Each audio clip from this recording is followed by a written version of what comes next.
godness? Have we touched his godness to the extent that his glory follows us? I feel the Holy Ghost.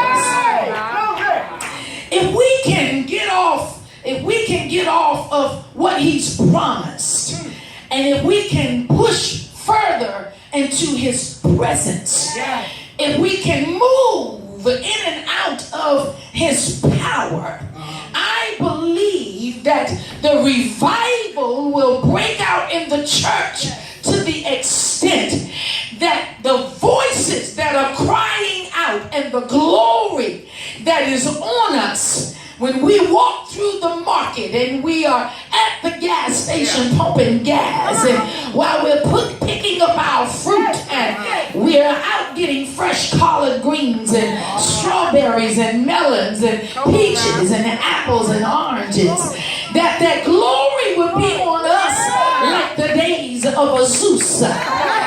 That the market man will start to feel something that he's never felt before. Y'all don't want no preaching.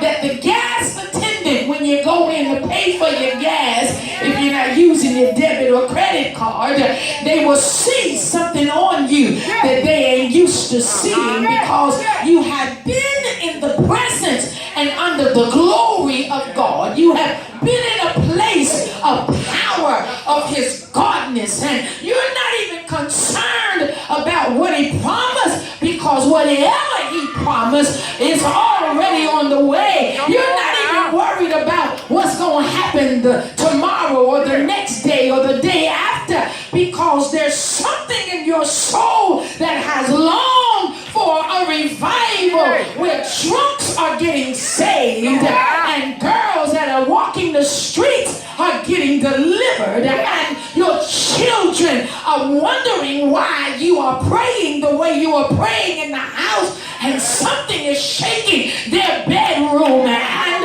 your husband that's not saved, you've been crying and praying and sowing, you've been praying and sowing and crying, you've been sowing and praying and crying, you've been praying and sowing and crying, you've been sowing and crying and praying, you've been praying, sowing and crying, sowing, praying, crying, praying, sowing, crying. No, I don't want no preaching tonight.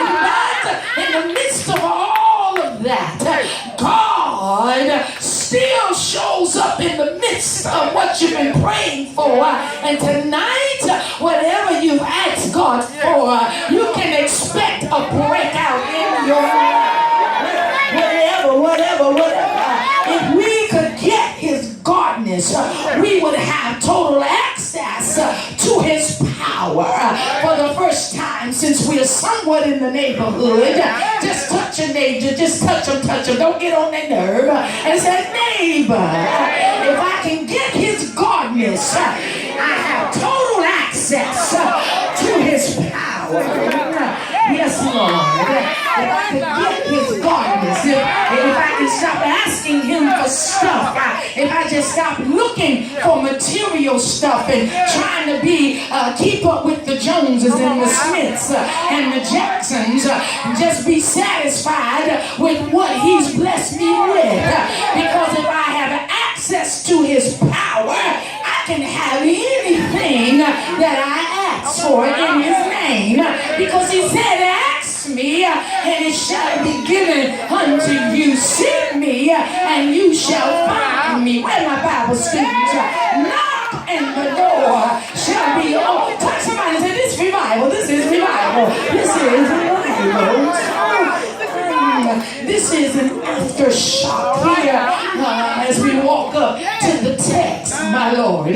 This is an aftershock because after all, the Holy Ghost has already come. Somebody said the promise has already come. As we look in the text between chapters 3 and 4, the power that created a stirring throughout the city of Jerusalem.